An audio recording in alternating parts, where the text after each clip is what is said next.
Olá, telespectadores da TV Assembleia. Começamos mais um Frente a Frente.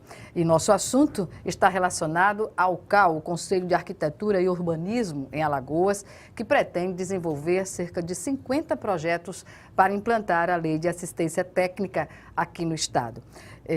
Para falar sobre esses e outros assuntos, nós convidamos hoje aqui no Frente a Frente o arquiteto e professor da Universidade Federal de Alagoas, Heitor Maia, conselheiro federal do CAU por Alagoas. Portanto, eu agradeço antecipadamente a presença do professor Heitor Maia e pergunto qual a necessidade da implantação dessa lei que já existe desde 1988 e até então pouco se tem notícia da implantação dela, não só em Alagoas, como no país.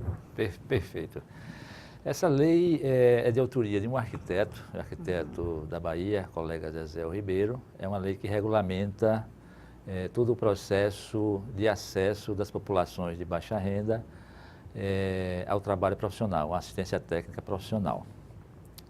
Essa foi uma das premissas, é um dos motivos que fez com que o CAU Brasil estabelecesse como diretriz para esse ano, para os estaduais, executarem tarefas, executarem iniciativas, executarem projetos ligados à assistência técnica. Tá? Além disso, o Conselho ele atua a partir do seu planejamento estratégico. É uma peça de planejamento valiosa, onde unifica, em grande parte, as ações do Conselho no Brasil todo. Isso é uma das grandes vantagens que nós temos, pelo fato de sermos um conselho novo e que nos organizamos para ter uma atuação organizada, planejada, de certa forma unificada a nível do Brasil. Então, o tema principal do nosso planejamento estratégico é arquitetura e urbanismo para todos. E está previsto, dentre as ações, dentro das premissas, a atuação no Conselho junto à arquitetura de assistência, à arquitetura voltada para o interesse social e prestar assistência à população carente. Ou seja, a implantação dessa lei da assistência técnica aqui no estado, como nós conversamos antes da entrevista, é uma ação de vanguarda de Alagoas. Alagoas está saindo na frente na implantação da lei? Essa lei, por falta de interesse, por parte do poder público, ela nunca foi regulamentada. Desde 88? Desde 88. E nunca foi assim, olhada com devida atenção, né? E os interesses são outros, né? As obras voltadas para essa população são as grandes obras ligadas ao Minha Casa Minha Vida, assim, voltadas ao interesse das grandes empreiteiras, né, e outros interesses, né, que enfim, estão por trás de todo esse processo. Agora, só para completar, mas eu vou chegar lá à sua pergunta inicial. Fique à vontade. Exatamente. Essa iniciativa é atender a população exatamente onde ela reside, na sua comunidade de origem, né? Esses projetos de Minha Casa Minha Vida são projetos de conjuntos, grandes conjuntos, feitos na periferia, muitas vezes sem nenhuma infraestrutura, com grandes deslocamentos, enfim, com uma série de problemas que poderiam ser evitados a partir do momento em que se atuasse diretamente nas comunidades. Então, assim, o Conselho, esse projeto visa criar um pequeno piloto, um projeto piloto, onde vamos desenvolver, nesse primeiro momento, né, a ideia é 50 projetos ligados assistência social, habitação de interesse social para essas comunidades e que a gente tem consciência de que isso não vai resolver o problema, porque o problema é grandioso.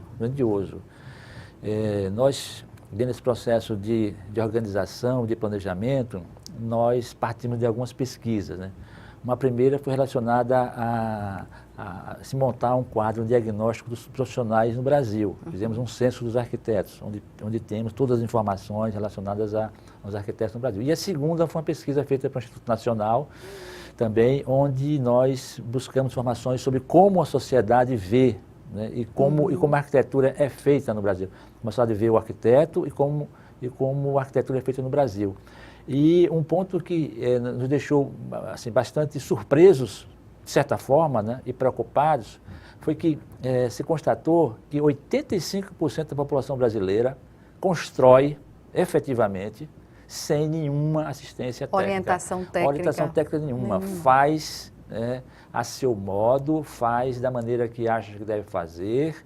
E aí a gente sabe quais são as consequências desse fazer. Sobretudo as tragédias, não é? Exatamente. Então, um dos pontos é exatamente esse. A gente só se alerta momentaneamente quando se noticia grandes tragédias. Sem falar no processo de urbanização das cidades. A gente sabe que uma orientação e feita com a participação do Estado e dos municípios vai impedir o crescimento desordenado das cidades, não é?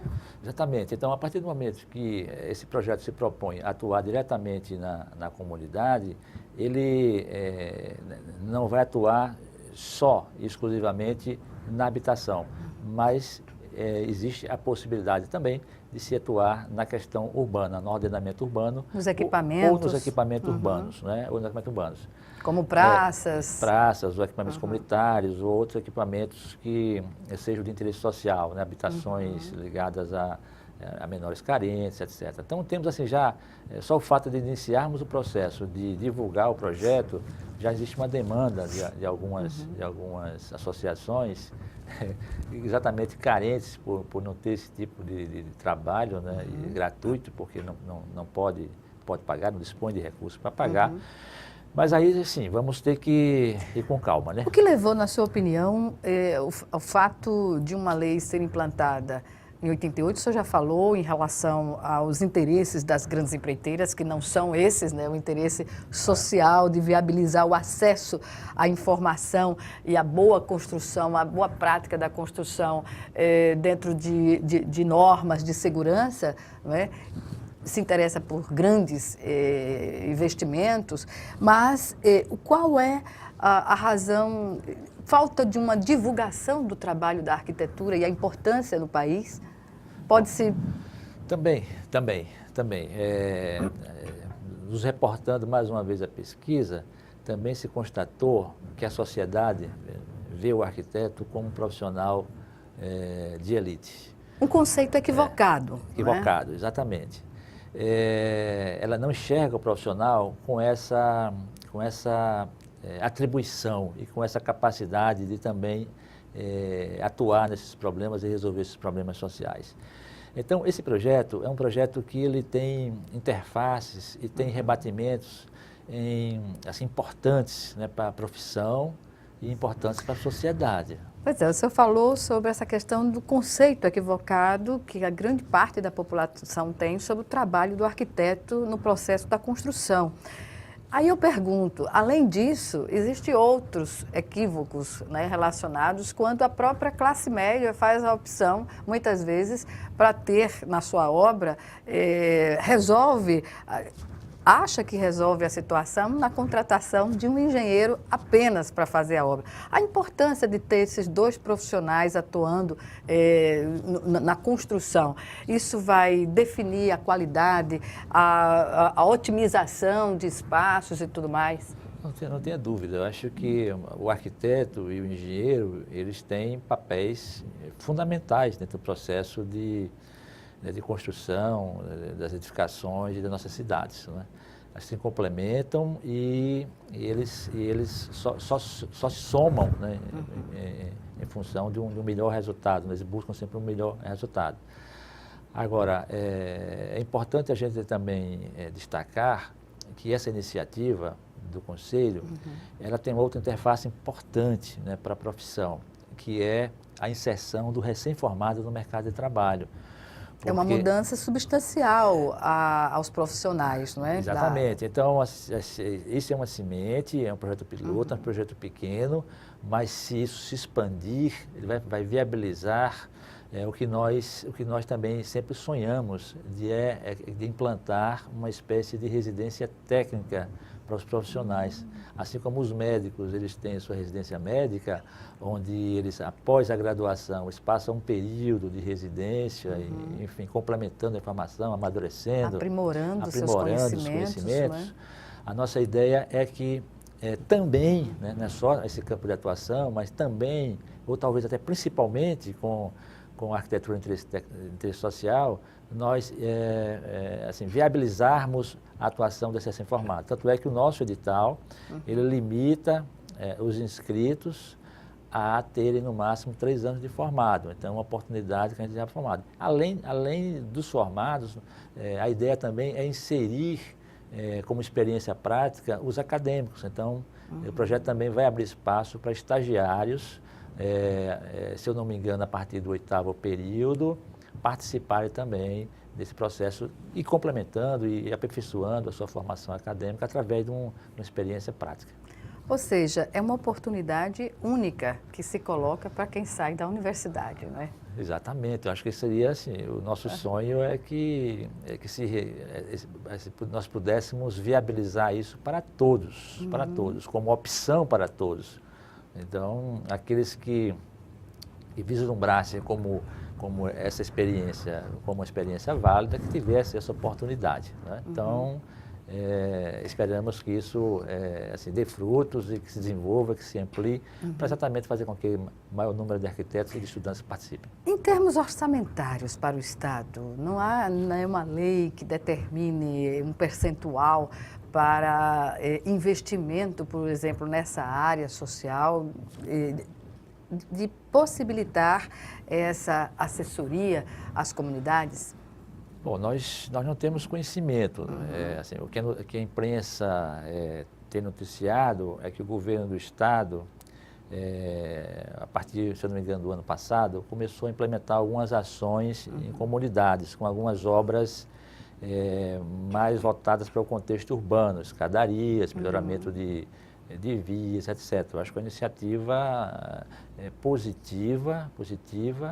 O que antes só era realizado pela prefeitura. Né? Exatamente. Então, a prefeitura também precisa ampliar mais, precisa estar mais presente nesse tipo de ação, porque é uma ação que beneficia a população, né? Então, o poder público é feito para atuar, né, junto ao público e principalmente a população mais carente que precisa da força, né, e da ação do poder público. Pois é, dispor de um instrumento legal, né, que assegure essa assistência às famílias de baixa renda é a certeza de não haver problemas de adensamento ou problemas, desastres ambientais, como a gente costuma observar todo ano, enchentes que as pessoas constroem em áreas inadequadas. Enfim, dá a possibilidade de garantir às famílias, não é, uma vida tranquila, sobretudo.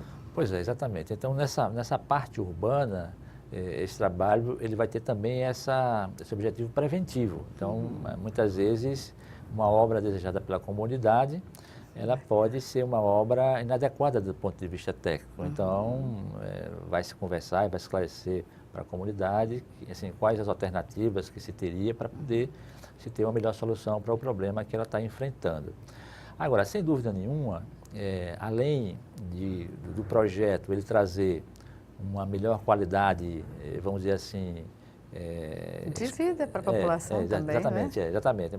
Uma qualidade técnica, qualidade econômica, vai trazer também qualidade de vida para as pessoas, onde o conforto ambiental, onde a adequação da habitação, as intempéries climáticas, a ventilação, a insolação, a captação da luz solar e principalmente de segurança, né? De segurança, porque a sociedade só toma conhecimento dos grandes problemas, dos grandes desabamentos. Mas quantos problemas acontecem no dia a dia que nós não conhecemos? Que não são notificados. Notificados e pequenos desabamentos e com prejuízos, né, de toda a ordem. Né? Até da vida, né? Até da vida. Então deve acontecer no dia a dia muitos problemas relacionados à segurança e que não chega ao conhecimento da população como um todo. Agora, esse trabalho também ele tem uma função assim, fundamental com relação também ao papel que a sociedade vê o arquiteto. A sociedade vê o arquiteto também como um profissional caro, como um profissional de elite, como um profissional até certo ponto diria que não tão necessário? Exatamente. Dispensável? Dispensável, né? Ser um profissional é fundamental para o processo.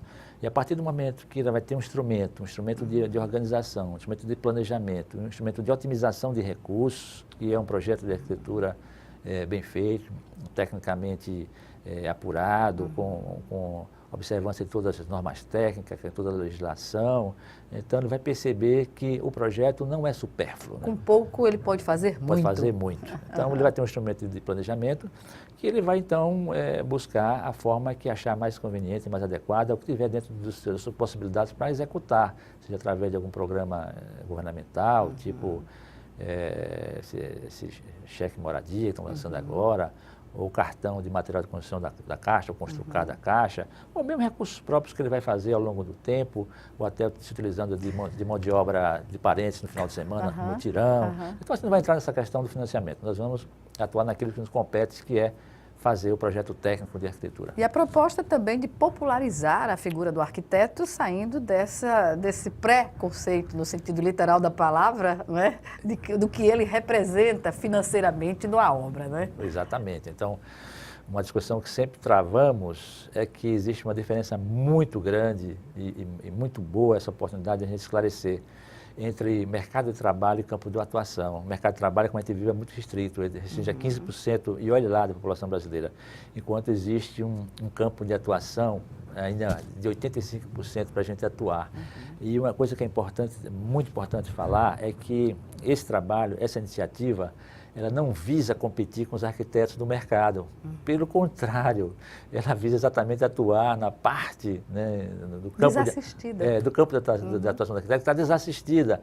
E com isso, acreditamos até que nós vamos ampliar, né, o mercado de trabalho a partir do momento que a gente atua no campo de atuação que o arquiteto hoje em dia não atua. Então, não vamos imaginar que o Conselho está propondo um projeto que vá competir no mercado de trabalho. Então, isso não existe de forma nenhuma, nós temos essa consciência e temos esse cuidado de atuar dessa forma. Perfeito. Nós vamos chamar agora, professor, o nosso primeiro intervalo, e o Frente a Frente volta em menos de 1 minuto. Até já.